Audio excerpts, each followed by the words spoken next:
लोग, चाचा लोग, पीछे से भैया लोग, चाचा लोग इधर भी हैं।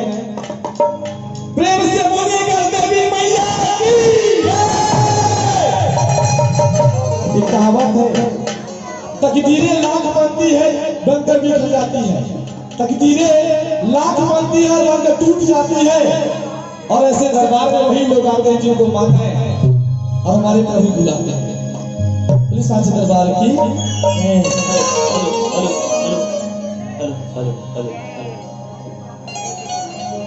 आइए।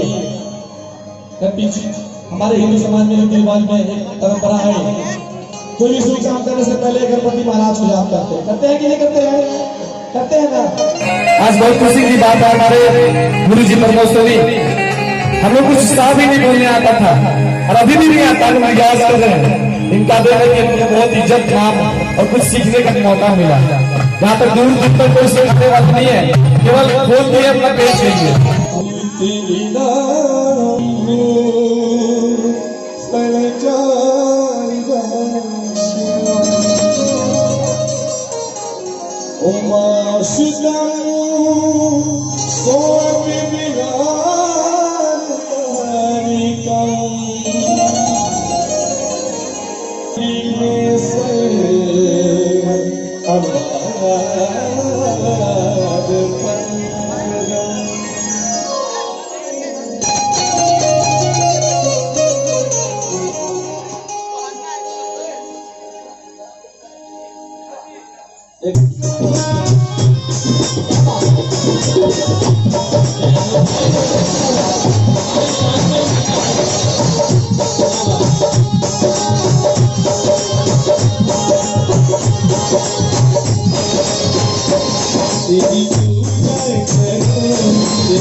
कम से कम बंदी रखो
मंगल कर सुख